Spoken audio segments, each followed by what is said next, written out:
भर्ती का परिणाम सामने आ गया और इस बार ठेले वाला, सिक्योरिटी गार्ड, मेहनत मजदूरी करने वालों के बच्चे आरएएस बन गए। इस बार सबसे अलग ये हुआ कि इस बार किसी भी नेता, किसी भी मंत्री के रिश्तेदार आरएएस नहीं बने। तो इस बार आरएएस 2023 की भर्ती में ऐसा क्या अलग था कि किसी भी मंत्री या किसी भी नेता के बच्चे या रिश्तेदार आरएएस नहीं बने? इन्हीं चीजों पर हम चर्चा करेंगे और चर्चा के लिए हमारे साथ स्टूडियो में मौजूद है पत्रकार नीरज शर्मा जी। नमस्कार सर। नमस्कार मैडम जी। हाँ, बहुत बहुत धन्यवाद। ऐसा हुआ और आज आप देख रहे होंगे तो जब से रिजल्ट आया, फाइनल रिजल्ट आया है, तब से ही सारे अखबारों की, डिजिटल मीडिया की, सब जगह हेडलाइन बनी हुई है कि ऐसे लोगों के बच्चे आरएएस बन गए। कहीं भी किसी नेता, मंत्री या किसी प्रभावशाली व्यक्ति का नाम नहीं दिख रहा है और ऐसा इसलिए हुआ क्योंकि पेपर लीक नहीं हुआ मैडम।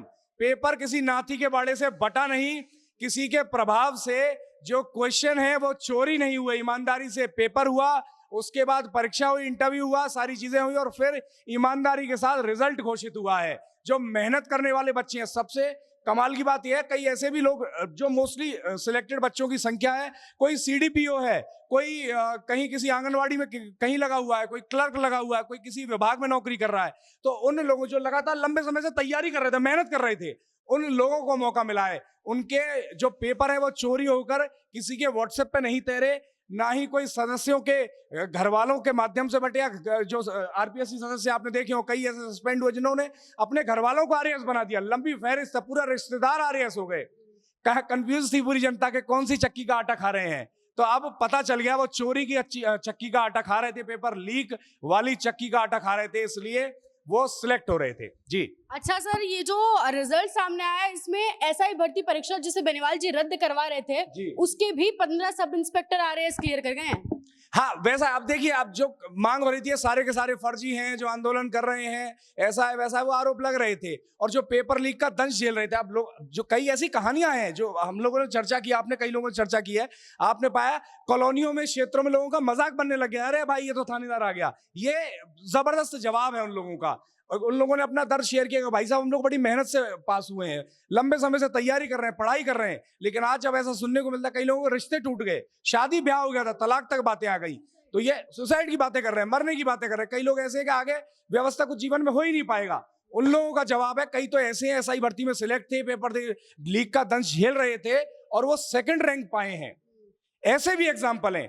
तो ये हाँ, जबरदस्त एग्जाम्पल है ऐसे, और ये चीजें हुई हैं। तो ये तभी हो पाया जब ईमानदारी से व्यवस्था हुई है, ईमानदारी से पेपर हुआ है और रिजल्ट लोगों के सामने है। अगर मेहनत करो तो ही फल मिलता है। कनेक्शंस आपको एक ना एक दिन जेल के पीछे ही पहुंचा देंगे, किसी आरएएस या किसी सरकारी अधिकारी के पद पे तो निश्चित रूप से नहीं। अच्छा सर, आपको नहीं लगता 2028 में ये बहुत बड़ा मुद्दा रहने वाला है चुनाव में कि इस बार किसी भी मंत्री या नेता के बच्चे आरएएस नहीं बने, मेहनती लोगों के बने? नहीं, रहना चाहिए, बेशक रहना चाहिए चुनाव में मुद्दा, लेकिन मेरी समझ में जो अभी तत्कालीन सरकार है वो अच्छे से अपने काम को एडवर्टाइज नहीं कर पा रही ढंग से। ये पूरा मुद्दा होना चाहिए, आज का डिस्कशन का मुद्दा होना चाहिए, सब टीवी पैनल पर डिस्कस हो कि ऐसा कैसे हो रहा। बताइए, ठेले वाले का बच्चा आरएएस बन गया, क्या उसके पास व्यवस्था, सुविधा, संसाधन रहे होंगे सिवाय मेहनत के, आप और सिवाय किताब पढ़ने के, सिवाय पढ़ाई करने के? वो ठेले वाले का बच्चा क्या ही कर सकता है, क्या ही कमा लेता होगा ठेला। सिक्योरिटी गार्ड 10, 12, 15 हजार रुपए में नौकरी करते हैं, उसका बच्चा आरएएस बन रहा है, ऐसा कैसे हो रहा है? कोई व्यक्ति ट्रक चला रहा है, उसका बच्चा आरएएस बन रहा है, दलितों के बच्चे आरएएस बन रहे हैं, जो लड़के लंबे समय से नौकरी कर रहे हैं और मेहनत भी कर रहे हैं, साथ में कहीं सरकार के किसी विभाग में सेवा दे रहे हैं, छोटे बड़े किसी पद पे लगे हुए हैं, क्लर्क लगा हुआ, बाबू है कोई, पटवारी बना हुआ है कोई, वो आरएएस हो गया है क्योंकि वो मेहनत कर रहा था, उसको इसलिए मौका मिला है। जिन लोगों के बस की नहीं था पेपर खरीदना, वो आरएएस बन रहे हैं क्योंकि पेपर बिका ही नहीं। जिनके बस की था, कोई नाती का बड़ा खुला नहीं ना इस बार, इसलिए हो पाया। किसी डोटासरा का घर वाला आरएएस नहीं। आप सोचिए, एक नेता जो शिक्षा मंत्री के पद पे काबिज है, उसके 2, 4, 5, 6 रिश्तेदार एक ही भर्ती में आरएएस हो गए। क्या मैजिक है इसका? कुछ ना कुछ तो कनेक्शन रहा होगा ना भाई साहब, कुछ ना कुछ तो रीजन रहा होगा। तो अब वैसा ही, अब कुछ ना कुछ तो रीजन रहा होगा। सरकार इसको ढंग से एडवर्टाइज करे, बेशक मुद्दा रहेगा। आज के टीवी पैनल का डिस्कशन का मुद्दा होना चाहिए, सारे प्रवक्ता भाजपा के इसके लिए बात करें, तब कुछ अच्छे से इनकैच कर पाए।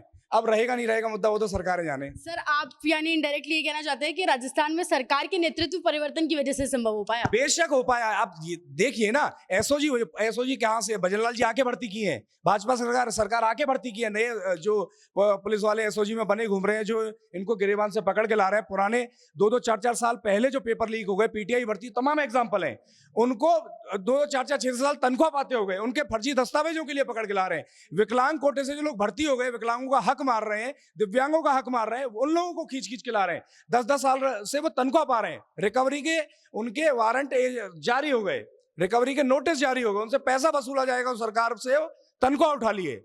तो ये कब हो पाया? नेतृत्व परिवर्तन के बाद ही तो हुआ है। अलग से पुलिस वाले भर्ती नहीं हो, वही एसओजी है, वही पुलिस है, उसी से उठा के एसओजी बनाई है। अब वो कार्रवाई कर रही है, पहले नहीं कर पा रही थी।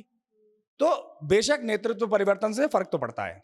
बहुत शुक्रिया सर आपकी तमाम राय के लिए। आप क्या सोचते हैं कि इस बार ऐसा क्या खास हुआ कि किसी भी मंत्री और नेता के बच्चे आरएएस नहीं बने? हमें कमेंट सेक्शन में जरूर बताएं और ऐसे जुड़े रहें राजस्थान वन के साथ।